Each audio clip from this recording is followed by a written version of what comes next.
Good morning class. I am Dr. Swati Saxena, your physiotherapy faculty at Indira Gandhi Institute of Paramedical Sciences. तो जैसा कि आप सब जानते हैं, हम general orientation of human body के बारे में पढ़ रहे थे, तो उसमें हम पोजीशंस ऑलरेडी कंप्लीट कर चुके हैं।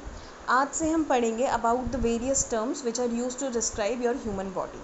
ऐसे कुछ टर्म्स, ऐसे कुछ लफ्ज़ जो कि आपकी ह्यूमन बॉडी को डिस्क्राइब करा जाता है, जिसमें मेडिकल टर्म्स जो होते हैं, जिसके यूज़ से हम मेडिकल टर्म्स जिनके यूज़ से हम आपकी ह्यूमन बॉडी को डिफ़ाइन करते हैं।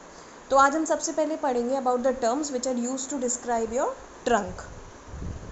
तो सबसे पहले हमें ये जानना होगा कि ट्रंक होता क्या है। तो ट्रंक और torso is an anatomical term for the central part of the human body which starts from the lower neck to the upper part of lower limbs. The trunk includes the thorax and abdomen.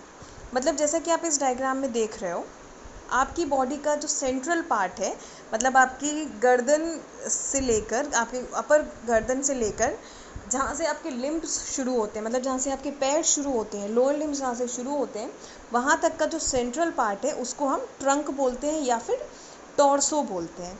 तो जो आपका धड़ वाला part है, जिसको आप हिंदी में धड़ बोलते हो, उस पार्ट को मेडिकल टर्म्स में ट्रंक या टॉर्सो बोला जाता है। तो जो आपका ट्रंक है उसके दो पार्ट्स हैं, एक है थॉरिक्स और दूसरा है एब्डोमेन।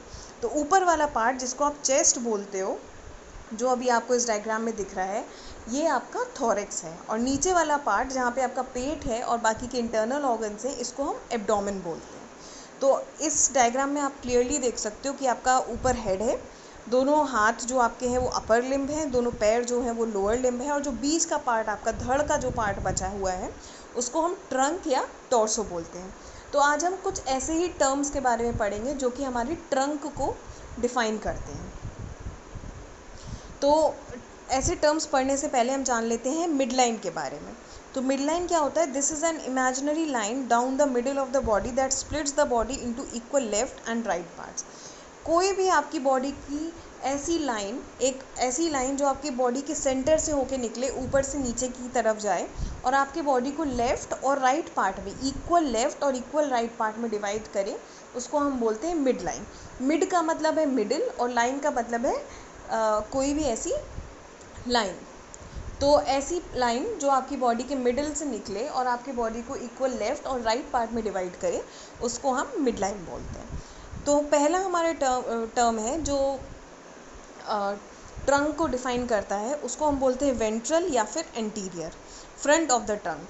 मतलब आपकी बॉडी का, आपके ट्रंक का ऐसा पार्ट जो आगे की तरफ है, जो जब आप किसी को देखोगे किसी भी पोजीशन में और आगे से आपको दिखाई देगा, वो होगा वेंट्रल या फिर एंटीरियर पार्ट। उसी का ऑपोजिट दूसरा आता है डोर्सल या posterior part, back of the trunk. आपकी ट्रंक का पीछे का हिस्सा जो है उसको हम पोस्टीरियर या फिर डोर्सल बोलते हैं।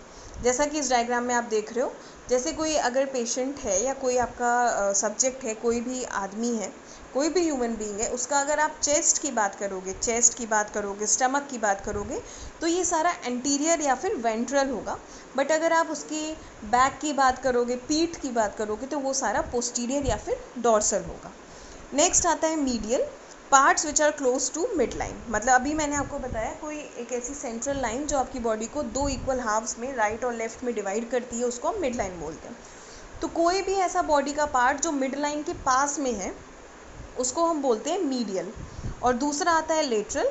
तो कोई भी ऐसा बॉडी का पार्ट जो मिड लाइन से दूर है, उस मिडिल वाली लाइन से दूर है, उसको हम बोलते हैं लेटरल। तो जैसा कि आप इस डायग्राम में देख रहे हो, ये आपकी ग्रीन कलर की मिड लाइन है और उसके पास में आप देख रहे हो जो ब्लू एरो बना है। तो अगर कोई भी चीज़ इस लाइन के पास में है, उसको हम बोलेंगे मीडियल, जैसा कि ये रेड लाइन से दिख रहा है। और कोई भी चीज़ अगर दूर है मिड लाइन से, जैसा कि इस ब्लू वाली लाइन से दिख रहा है, तो उसको हम बोलेंगे लेटरल। तो any part which is close to the mid line is medial and any part which is close to the outer part या फिर away from the mid line is called the lateral. Next हमारा आता है proximal और cranial और superior. इसका मतलब है close to head part of the trunk. मतलब जो हमारा ट्रंक है, जहाँ से हमारा ट्रंक स्टार्ट हो रहा है, मतलब नेक के पास से, तो कोई भी ऐसी चीज़ जो नेक के पास है या हमारी चेस्ट के पास है, उसको हम बोलेंगे प्रॉक्सिमल, क्रेनियल या फिर सुपीरियर। जैसे पी से पास और पी से प्रॉक्सिमल, तो कोई भी ऐसा पार्ट जो हमारी नेक के पास है उसको हम बोलेंगे प्रॉक्सिमल, क्रेनियल या फिर सुपीरियर। नेक्स्ट है हमारा डिस्टल, कॉर्डल और इन्फीरियर। तो कोई भी ऐसा पार्ट जो हमारे नेक से दूर है, क्योंकि नेक से हमारा ट्रंक स्टार्ट हो रहा है या चेस्ट से दूर है, तो कोई भी ऐसा पार्ट जो हमारे नेक से या चेस्ट से दूर है उसको हम बोलेंगे डिस्टल या फिर कॉर्डल या फिर इन्फीरियर। तो जैसा कि आप हिंदी में बोलते हो पास और डी से दूर, तो पी से पास, पी से प्रॉक्सिमल और डी से डिस्टल, डी से दूर।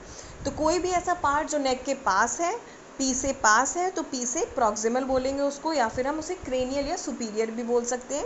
और कोई भी ऐसा पार्ट जो हमारे नेक से दूर है, यानी डी से दूर है, डी से डिस्टल है या कॉर्डल है या इन्फीरियर है, उसको हम डिस्टल बोलते हैं। नेक्स्ट हमारा आता है सुपरफिशियल एंड डीप। तो सुपरफिशियल का मतलब है parts close to the skin और towards the surface of the body. आपकी बॉडी का ऐसा पार्ट जो कि स्किन के पास में है या फिर बॉडी सरफेस के पास में है, उसको हम बोलते हैं सुपरफिशियल। जैसे अगर किसी को कभी दाना हुआ है या किसी मच्छर ने काटा है या कभी कटा है, और जो आप अपनी आंखों से देख पा रहे हो कि हाँ स्किन पे कटा हुआ है, या आपको दिख रहा है कि इतना लंबा कट है कि अंदर की आपको थोड़ी सी मसल भी दिख रही है, तो उसका हम बोलेंगे सुपरफिशियल, क्योंकि वो स्किन के पास में है। बट अगर कोई ऐसा पार्ट है जो कि हमारे स्किन से बहुत दूर है, आप अपनी नेकेड आइज से कोशिश कर रहे हो देखने का लेकिन आप नहीं देख पा रहे हो, वो काफ़ी अंदर गहराई में है, तो उसको हम बोलते हैं डीप। सुपरफिशियल का मतलब है कोई भी ऐसी चीज़ जो सतह पे हो, तो आपकी स्किन के पास जो भी चीज़ होगी जो सतह पे होगी वो होगी सुपरफिशियल। फिर कोई भी ऐसी चीज़ जो आपके स्किन के काफ़ी नीचे होगी, गहराई में होगी, उसको हम बोलते हैं डीप।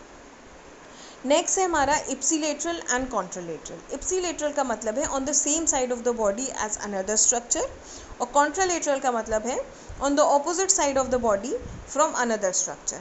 मतलब अगर हम ये बात करें कि आपका जो राइट लेग है वो राइट आर्म की साइड पे है, जहाँ पे आपका मतलब जो आपका सीधा हाथ है वो सीधे पैर की तरफ है, तो ये हम बात कर रहे हैं इप्सिलेटरल, मतलब दोनों चीज़ें सीधे हाथ की तरफ है।